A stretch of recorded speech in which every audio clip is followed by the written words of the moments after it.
So we're going to talk about pruning boxwood. We are going to prune boxwoods. I have already started, and I'm going to try to get them to look about this size here. We have already pruned this one, and we're going to start pruning on this one. Okay. Yeah, we're going to reduce the size of this plant. And by doing that, I'm going to take these long stems and I pull them down and look where there's some new growth coming out, and I'll prune it just above that so it reduces the size. And yet it looks natural. Now, will it grow back from that? All these others that are on there will come out. And pruning, I'm taking away a lot of the apical dominance of it, but these shrubs naturally grow in a rounded pattern. So I'm just kind of helping Mother Nature along a little bit. When you're looking at where to cut, you're looking for where the branch is branching out to other stems. And so you prune it back to where that point of growth is, just above where all of that is branching out. That way, the other smaller branches will then grow and fill in where the other branch was. See this branch here? We have several branches coming out from this. So we'll take the top part off here, and hopefully Mr. Ladybug will get out of our way. So it reduces the size. And here's another one. This one is a little large. So I will probably take it down because see, look, there's another branch coming out. So I can take it back to where the other branches are. And it still reduces the size. Yeah, basically what you're looking for is the branches that are the tallest. And then you decide how far down to cut them. And you have to go back to a point of growth and you trim it back to that. And it reduces the size of the whole branch. Here's another one that's really tall. I'd like to take him back a little bit further, but you can't see that I've pruned anything. Right, it's like you almost hadn't been there. Yeah, it's like you haven't been there, and that's the best sign of pruning. See, this one's here is really tall. So when I look at it, I see where it's attached to the main branch, and I think that's all should go, so I just cut it right there. And it reduces it in size.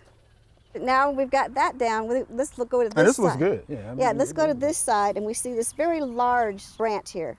And I want to take this main one out that's tall and see if that reduces it enough. And if it does, that's fine. If not, which I don't think it is, I'm going to go in again and start looking at these other branches and say, can I do away with this one? Well, yes, I think I can do away with that one. And is that good enough? Well, it's better. But I think I can get rid of some of this one also. There. Oh, now that looks better. Right. So that's what you have to evaluate each one as you go.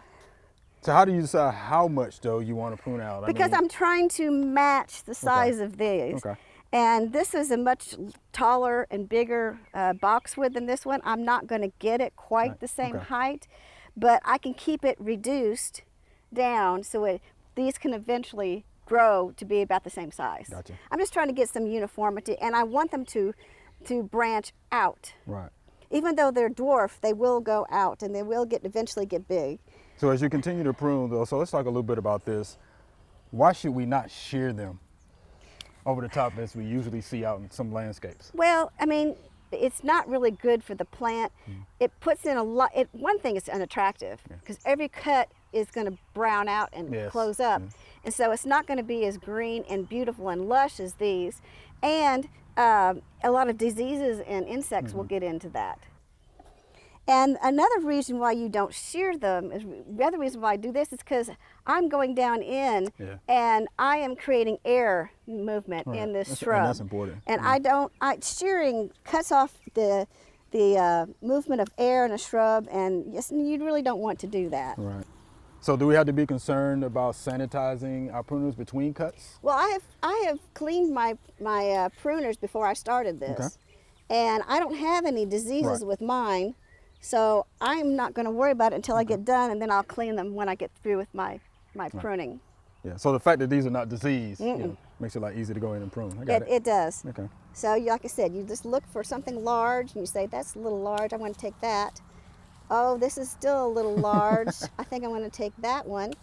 And it reduces it. So when is the proper time of year to prune boxwood? Best time of year, you notice that these have got a good flush of color, about 2 inches of growth from what they grew out last year. And usually the best time to prune them is in the spring, middle spring, like around May.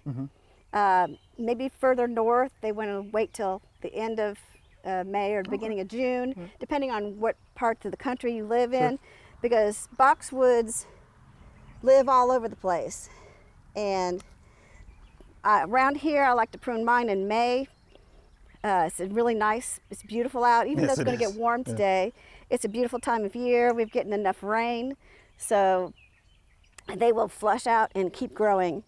But this will take the initial large cuts off of them and give them pruning invigorates your shrubs. So you really want to prune them to keep them healthy. Let's talk a little bit about reduction pruning, right? So say this was, 5, 6, 7 feet tall, right? And we want to get it down to about 3 or 4 feet. So how would you do that?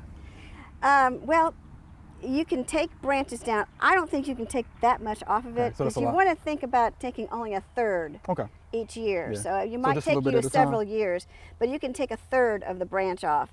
And what you would do is you would find a branch that you think is wayward, and you would just pull it down and see, and you look it down the branch. Because of the way I have been pruning it, you see there's a lot of growth coming from underneath. I can see it. Well, I want to really reduce this, so I might go in clear back to this part here and cut the whole branch off. Sorry. Can you prune too much, you think? Sometimes you kind of go, oops, well, I shouldn't have taken that one.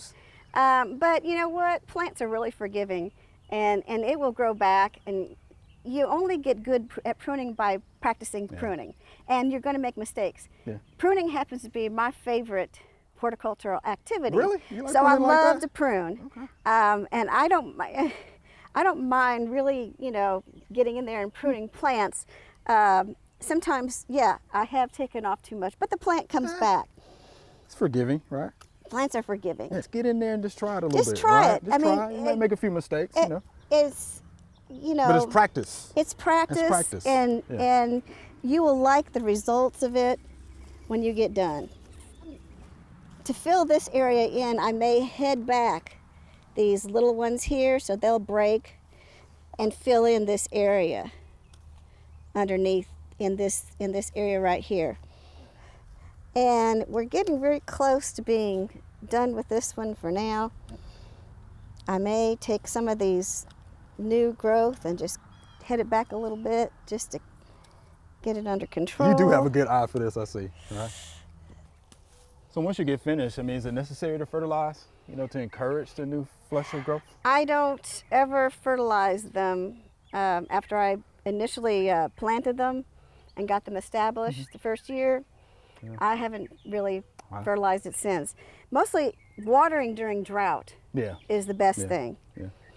So I would say this one is basically finished for now. And it's closer to being sized and round. Next year I might take them a little bit further down. But it is looking more round than it was. Well, Joellen, thank you. We appreciate that pruning demonstration. All right? You're welcome. I think you know what you're doing. Thank you much.